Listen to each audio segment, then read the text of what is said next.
नमस्कार। आज मैं आप लोगों को करवा चौथ के भद्रपास के बारे में बताऊंगा।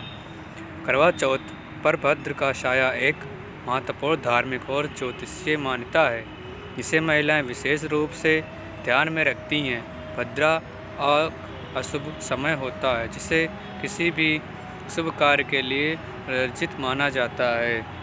खासकर व्रत, पूजा या यात्रा के समय करवा चौथ पर अगर भद्रा का साया होता है तो इस समय पूजा करने से व्रत का पूर्ण फल नहीं मिलता और इसे अशुभ माना जाता है।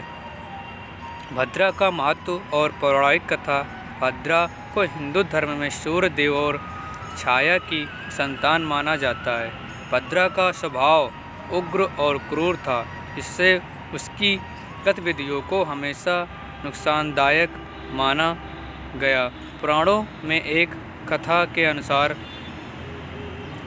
भद्रा को अशुभ समय के रूप में इसलिए देखा गया क्योंकि जब भी वह उपस्थित होती थी तब कोई भी शुभ कार्य नहीं होता था। उसकी उग्रता और क्रूरता के कारण देवी देवताओं ने यह व्यवस्था की कि वह अशुभ समय का प्रतीक बनेगी और इस दौरान के लिए गए कार्य सफल नहीं होंगे। कथा। करवा चौथ और भद्रा का साया। एक पौराणिक कथा के अनुसार प्राचीन काल में एक स्त्री ने करवा चौथ का व्रत रखा था, लेकिन उसने अनजाने में भद्रा काल में पूजा कर ली। भद्रा का अशुभ प्रभाव उसके व्रत पर पड़ा और पूजा का फल उसे नहीं मिला। इसके बाद से यह मान्यता बन गई कि भद्रा काल के दौरान करवा चौथ की पूजा या व्रत का समापन नहीं किया जाना चाहिए। इस कारण करवा चौथ पर चंद्र दर्शन और पूजन के समय पहले भद्रा काल की समाप्ति का विशेष ध्यान रखा जाता है।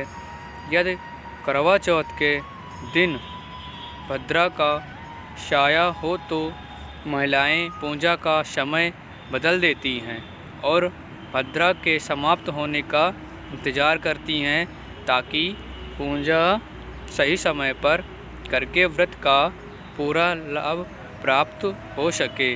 भद्रा से बचने के उपाय। करवा चौथ के दिन भद्रा काल का समय जानकर पूजा और चंद्र दर्शन के समय का चयन किया जाता है।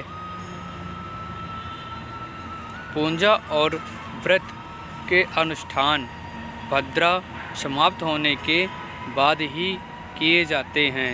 अगर भद्रा का समय रात में हो तो महिलाएं दिन में या भद्रा समाप्त होने के बाद पूजा करती हैं।